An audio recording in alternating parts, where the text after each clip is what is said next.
Yeah. I'm sick of this war. I can't stand the evil anymore. That's going on for far too long. Politicians acting like gangsters, promoting violence and division in religion and race, all for the sake to promote their own agenda. While they watch the masses suffer, now the media is trying to program the way we talk, the way we walk, the way we think. They want us to believe in every single lie that they preach and spread. Hate those that they hate and love those that they love. But I refuse to be used as a tool to enrich the already rich. That's why I'm taking my stand. Why was this project necessary? Africans, for the most part, are not known for telling their stories, for keeping their stories. And we thought that African migrants in the UK should record their stories. And there are 54 African countries, so we obviously couldn't go and look for people in all 54 countries. Eventually, we might get there. But for now, we selected Ghanaians, Nigerians, and Somalis to record their stories. These stories will be archived, and people 500 years, 1,000 years, 2,000 years down the line can know how African migrants who came to the UK, they lived, the challenges that they faced, how they overcame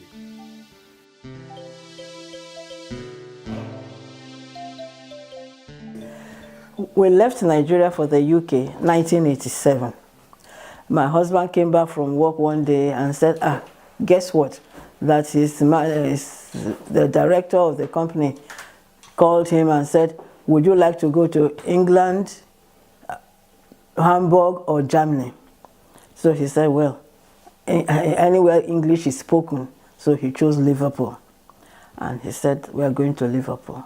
I came to the UK in 1983 finally to settle. I've completed studies in the Soviet Union. I've had my master's degree. And I was coming to join Mercy here. Mercy. My wife coming to join here. I came to Britain in 2001 and I came to play tennis in Winchester. It was another ITF junior tournament.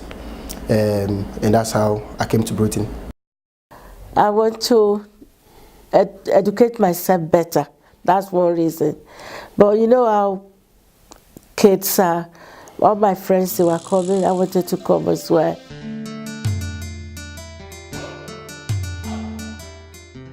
You know, the country was okay. In comparison to what we have today, the country was okay. Money had value. People had money, and you know, you had value. Around that time, I'm sure it was 1 to 1, 1 naira to £1 around the time. I'm sure, because I always remember I had to go and pay some money to do with traveling abroad, and it was, I think it was 1,500 or something like that, which at the time I remember was a lot of money, which is nothing. If you have 1,500 naira, you can't even buy sweets with. At the time of leaving Ghana, it was under a military regime. The country was then led by Kendall Champon, right? It was a military regime which had overthrown a civilian government, which was the Buzia government. It was a certain time for me. I was very interested in politics, right? I was reading government. I did government at A level. So just after my A level, I had a government scholarship to go to the Soviet Union to study economics for 6 years. Since my early life, in the primary school, I actually went to several primary schools because my dad moved around. And after that, went to a government comprehensive school in Port Harcourt. And was there till about 1967 when the war broke.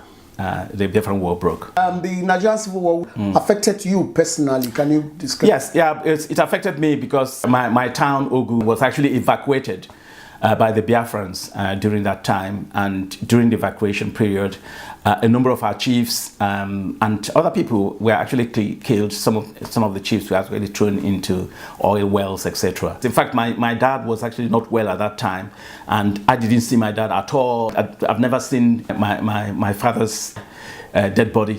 Ghana used to be under British. As you know, we had our independence in 1956, and in the early 70s, we were still driving in the right, like Britain, but we changed over to the left in 1971, 72. So around that time, there was a lot of advertisement which will save people from getting accidents and stuff. We did very well in changing over from left to right.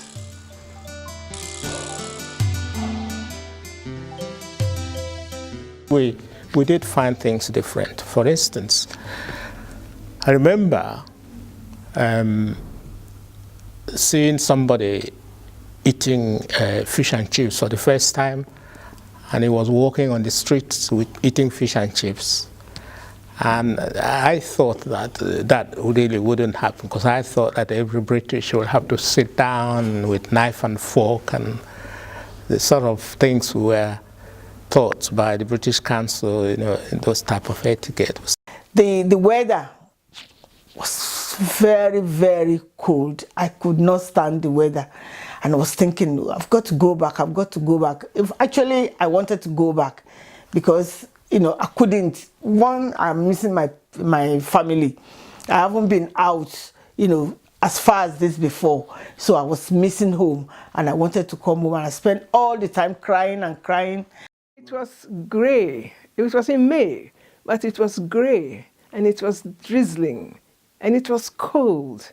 And I can't remember which dock we went to, but we disembarked, and they took all our luggage was going to be delivered to Lime Street, because we were going on the boat train to London. And I sort of vaguely remember somewhere by Central Station that there was an overhead railway line, but all the buildings were black.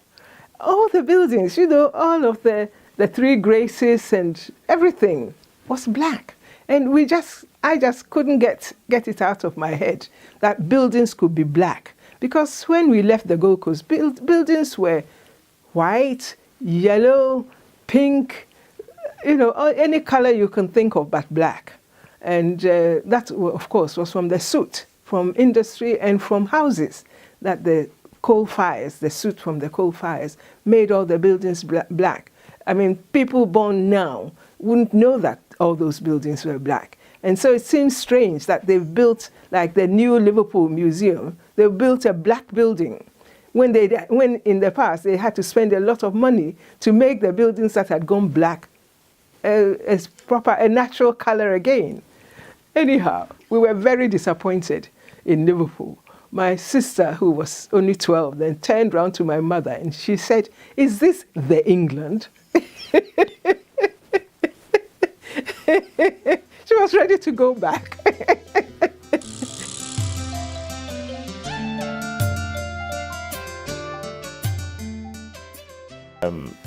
Your name, actually, could be your downfall. If you are very Nigerian. If you go African name, if you go an African name, it doesn't help. It's not helpful, you know, when you're applying for jobs. Why didn't you change your name? I couldn't change my name. I'm born Victor Ihekwe. I remain Victor Ihekwe till the day I leave. I remember going for an interview in Chester. I got called for the interview, and when I got there, the receptionist said, "What are you here for?" I said, "I've come for the interview." And she said, "Are you sure?" I said, "Of course, I've come." And she said, "What's your name?" And I mentioned David Derefaka. So she must have thought that David Derefaka was like like either German or Spanish or East European name. She said, "Oh, but I didn't think that it was you." What does the name Derefaka means? As you know, African names mean something. Derefaka means our father's name will never finish. It will continue. It's just a continue. In fact, the real pronunciation is Eda Refaka. Eda Erefaka. So Eda means my father. Ere means name. Faka means it won't finish. I wrote 100 applications to various fields and writing my degree, and I did not get any job. And what I did not know the pattern of what they do. So my name was a part of my problem when I write Prince Oka Yuoka and then write my degree. On the ward, you are a black nurse. One, they don't know how to pronounce your name. And if you pronounce their own name wrong, they get angry. And that has happened to me. One time a patient got angry. I pronounced her name wrong. But she corrected me. I said, I'm sorry. In the presence of all the other patients and some of the nurses. But she didn't leave it there. When the matron came to do a ward round, I was the one taking the matron round. I got to her again. She complained to the matron that I did not know how to pronounce her name and that she's not happy. At this time, me being me, I said, but I've said I'm sorry. And it won't happen again. She said, but that's not fair though. You don't go about mocking people's name or making fun of people's name. So then I flared up. I said, listen, you don't know how to say my own name. You don't even call me by my name. You call me Little Black Nurse. I said, in this world, I am not the smallest. I'm not the shortest. If I look around, I said, I think I'm the tallest among my classmates. But you call me Little Black Nurse, and I haven't taken offense. Then the matron called me to the office and said, no, Nurse Majuki, you should not talk to patient like that. I said, and excuse me, Miss Liz, you don't know how to pronounce my name. I said, and until you all know how to pronounce my name, I will not go on apologizing again. Did things change? Yes. The matron apologized immediately because she knew I was right. I said, every one of you, from the top to the bottom, call me midweek, my donkey, Mamaduke. No, they are not my name. But I accept it because I know that it is hard for you to pronounce African name. And so it is hard for me to pronounce most of the English name. It's not my first language. But why did you accept all of those abuses? I wanted to become a nurse. Racial prejudice appears to be alive and well in the UK. Well, the United Kingdom is majority white, and most migrants are not white. So obviously, they will face problems. And technically, it's like in your house. When somebody new gets into your house, your kids will start, oh, who's that that's just coming to the house? This is what happened with migration. When people get into a new country, they'll face all types of problems. But the main one that people from Africa face when they get to the UK is racial prejudice, racial discrimination, and racism. When I arrived in Liverpool, one thing I realized is the city is not a welcoming place for somebody who's our color or any black person. The general things that people face, unemployment is one of it. If you go to Liverpool city centre, you barely see a black person working in the main shops of the city centre. A black face will be difficult to see. So how these people who are working in the city centre, with hundreds and thousands of people, got the jobs when all the black people in the city have not been employed? Are they all not qualified? Oh yes, when we moved to Buto, we did encounter a bit of racism. When my children go to school and I do their hair with thread, you know the way we plait hair in Nigeria, plait there with thread, they come back with the thread hanging down them. What happened? Oh, they pull it, they say, oh, you are having horns, you are horns. Then they ask them, oh, you live on trees, isn't it? Show us how you climb the trees and all that. So at times coming home, they face people, and I said, Father, we have to deal with this for me. Show me how to handle this. And I just told them, say, whatever it is, you don't look for trouble. Well, as a person myself, I've observed some kind of discrimination. I remember when I got my first job in Britain, I was taken around the office so that people could see whom I was and what I liked. It's very difficult to get a job, especially when they know that, or they see your name. The name alone speaks everything. They will even call you for or shortlist you. So it's very hard. For example, since I lost my job, it has been very difficult. So I had to go into education instead of looking for another job. So I'm doing part-time whilst I'm educating myself to climb up the ladder. I'm not forgotten, God knows my name. I'm not forgotten, I'm not forgotten, I'm not forgotten, God knows my name, He knows my name. I'm not forgotten, I'm not forgotten, I'm not forgotten, God knows my name, He knows my name. He knows my name. He knows my name. Àjò ni mo re o, kó rí bá mi délé. Àjò ni mo re o, kó rí gbé mi délé. Orí mi, ẹlẹ́dàá mi, ó bá gbé mi délé o, torájò ni mo re o. That's Yoruba language, you know, and what's the meaning of that, you know, it's like I travel out, you know, so my destiny, you know, my head, you know, take me back home, you know, because there's no place like home. We are Biafran, fighting for our freedom. We Tojuku leading, we shall conquer. We are Biafran, fighting for our freedom. We Tojuku leading, we shall conquer. Would you say some people lose part of their cultural identity when they travel abroad? When, as a migrant, you move into a new society, you have to learn to live in that new society. You move along with your culture, your traditions, your customs. But when you get into a new society, you need to also learn their cultures, their traditions. And that's why there's always clash.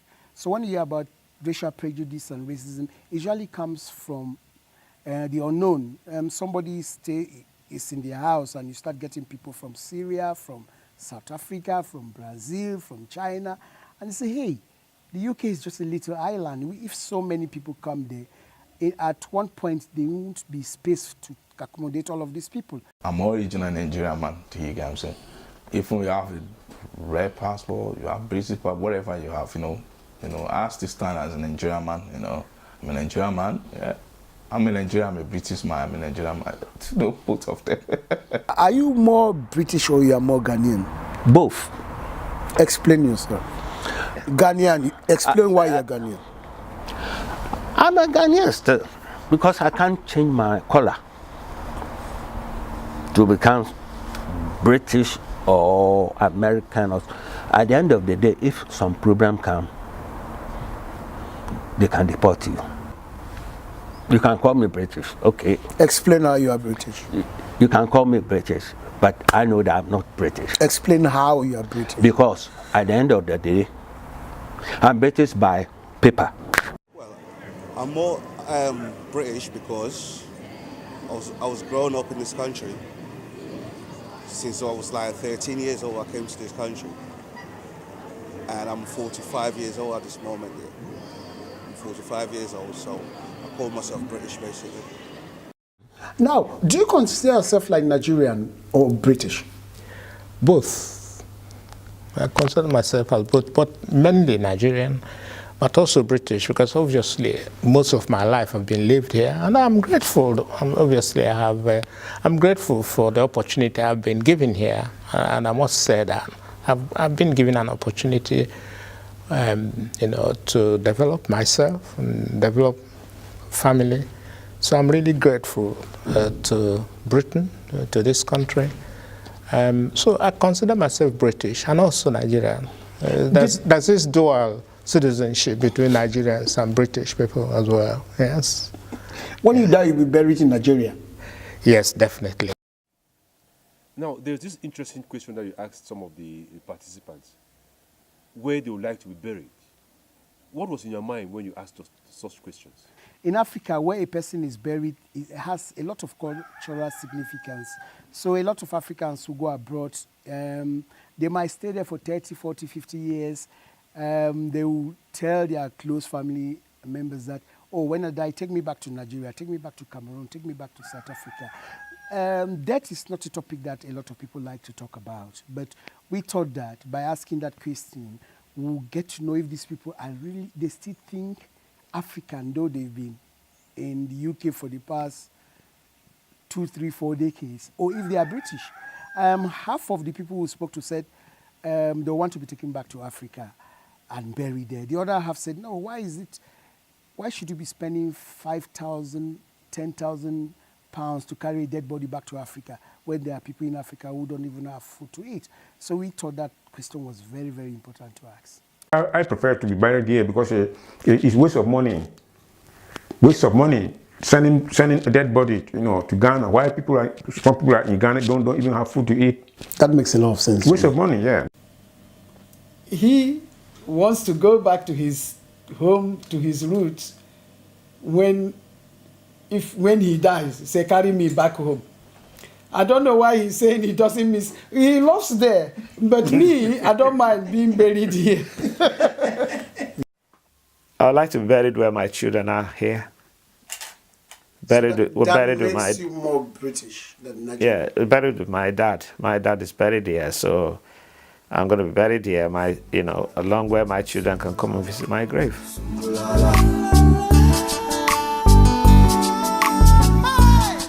All the things I miss most.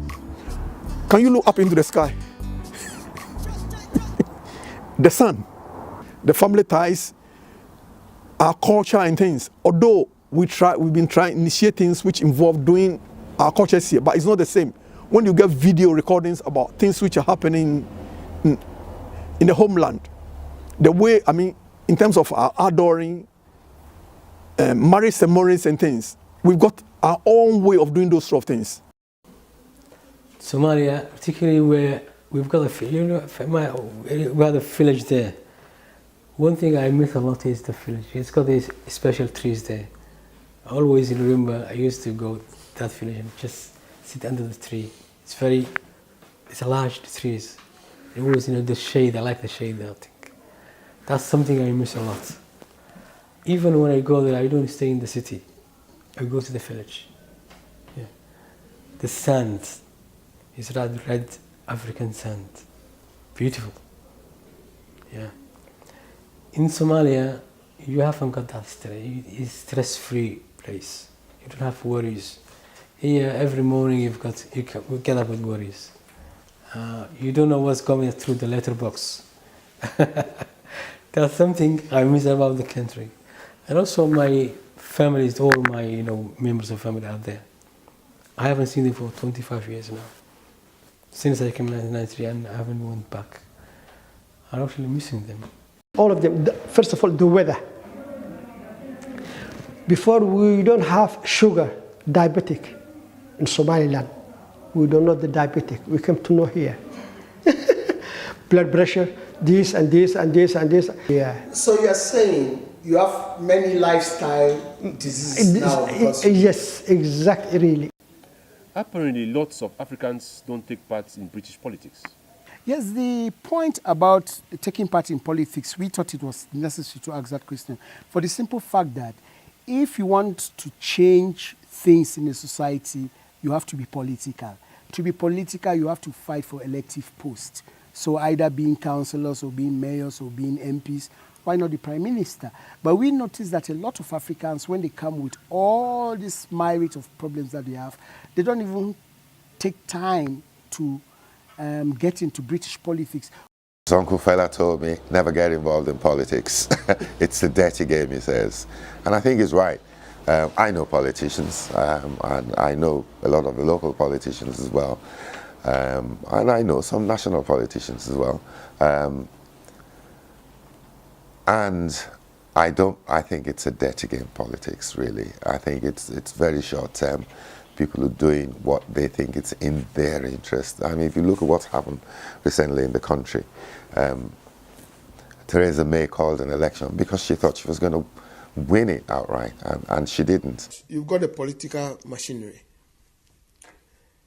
And the political machinery, in order for you to progress, you have to be part and parcel of the machine.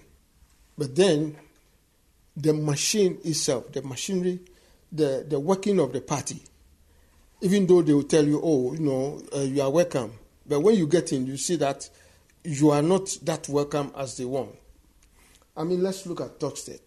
If there's going to be a local election, you expect a party to pick somebody from that community. But no, they will go and bring somebody of their own to stand in that community. And then they will pick somebody from the community to be their mouthpiece. So that person who is an indigene of that community will rally around the people to vote for this white man.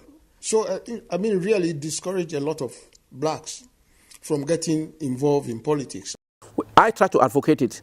The reason why I can be, I never wanted to, even in Nigeria, they want me to be a politician. And I've said no. I always want to look at people on the face. I tell them what I feel. Most politicians, they can't.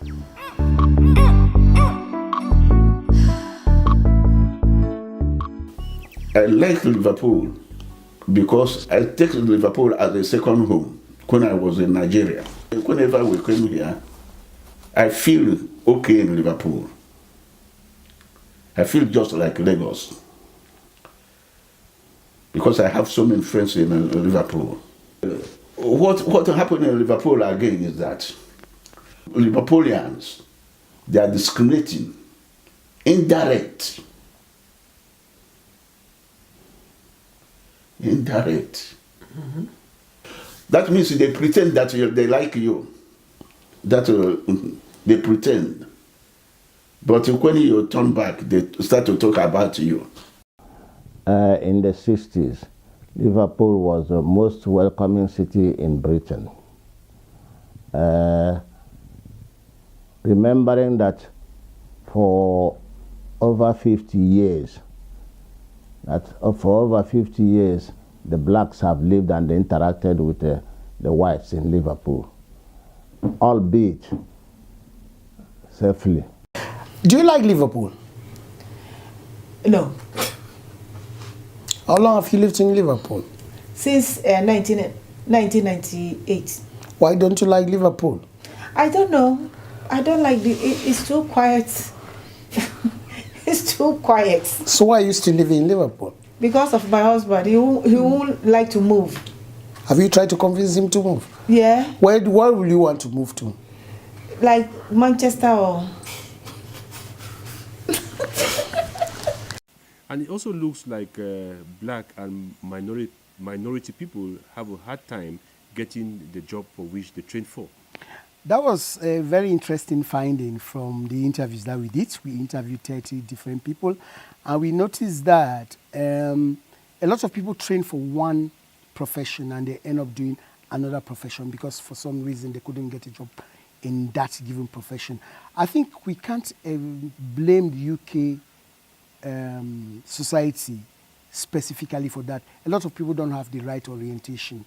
If you come to the UK and you come and train like a nurse, you come and train like a doctor, a pharmacist, you can get a good job. If you come and train like a journalist, as I did, you might not get a good job because they'll say your accent is not good enough for national television. So that's already a problem. Was very, very difficult. Actually, I could not even get a job in that line that I was trained. I could not use my certificate. Up till now, I did not use that certificate because it was difficult for me to find a job. And I can remember an example was I went to a job center looking for jobs, and there was a job at Adelphi. So pick up the card, went to the reception, and they said, oh yes, there is a job there. So they sent me there. They phoned them up and they said, yeah, I could come. I should come down. What was the job? Was a catering officer. So I then went because it's not far. I just walked down to Adelphi. When I got to Adelphi, I met the catering manager. And she said to me, and I introduced myself, and she said to me, "Oh, I'm sorry, the job has gone." I said, "But I've just left there about 5-10 minutes ago. They said the job is here." So he said, "I'm sorry, the job has gone." So that was it. I couldn't get a job. Why do you think you couldn't get that job, that particular job? I think because I'm black. That's what I put it down to. Now, this is all happening, and life was difficult then. Now, remember, I did banking. Now you have to retrain to go to other type of jobs to see if you can, if you can get into other type of professions, and move on. So during this period, I was searching for jobs everywhere. Went out to London, worked with So if I get it, you never had any job like a banker? You never worked in any bank? Never. You had a banking degree? Never. And it also looks like the migrants don't do business in the UK. We spoke to this young guy from Ghana who said it was strange. He's a chef. He runs a restaurant, and not an African restaurant. He's running a Mexican restaurant. And he said if he runs an African restaurant, he's going to fall out of business because for some bizarre reasons, Africans don't support their own. But it would be great if more Africans got industrious and they took part. Apart from people like Somalis and Nigerians who are very business conscious, a vast majority of Africans don't take part in business, active business. And when you don't take part in active business, you can't have the economic cloth. You can't have the finances to run projects. Why do you think there's that lack of initiative for Africans to set up their own thing and run it? Because we are scared of losing money. And if you're scared to lose money, or should I say risk? Now, to take a risk, you have to know what you're getting into. You have your positive and you have your negative. So you just have to look at the negative. You have to look at the positive. When a negative happens, it happened. You move on. It doesn't mean your life is end, or it doesn't mean because somebody will laugh at you, your life is going to end. Well, why should you worry about because somebody will laugh at you? And this is a major thing in African community, that somebody's downfall is somebody's happiness. Like a young entrepreneur, African entrepreneur in Liverpool, what advice will you give to other young Africans, or even older people, Africans too, who want to take that venture and move into the next level and challenge themselves and run a business as you are doing? Well, there is this guy that I've already encouraged. He came to me and said, "Look, this is what I want to do. I can see you've done your thing, but I need some advice." And I said, "Look, what you're going to offer is good. Because you want to set up a tutoring classes for school to teach kids, yeah." And I said, "Look, this is a good thing. It's a very good thing. The demand is there. You just have to work hard at it. It's gonna be difficult, but you just have to." And believe me, this guy he's gone on and done it, and I'm proud of him. And this is what we need. My name's Eric. Yeah, this is my barber shop, Rasta Barber Shop. I'm working here now 7 years now. Before I was working down there. Now I'm very happy to working. And the business is going well, How can we make Africa great again? Talking. We should try and talk about it, about getting together. We should try and respect every African. We haven't tried hard enough to get ourselves together. I think that is one major thing we need to do. And it all boils down to having a society which we can all join. But someone have to take the initiative. Someone have to take the lead. That, I think, we need to address. Well, what it is in a nutshell, is is everybody wanted to be rich. Everybody wanted to succeed and not the other person. And most of all is trust. We don't trust each other at all. And that's a fundamental flaw to the way we've, been existing. It's about time for black people to recognize who they are and come together and start doing things together, because nobody's going to wait for us. We have to wake up now and start doing things to our benefit. Women, excuse me to use the words, are bitchy. Women, we have a lot of problems. Women always tend to, this one is talking about me, this one is looking about me. That is why women can't come together. Women are always competing. This one has said this one has looked at me. So if we can take all these things from our life and be level-headed and stand up as women, we can unite better. Hello, my name is Osamu Jame Asemota. I'm from Nigeria, but I'm based in the UK.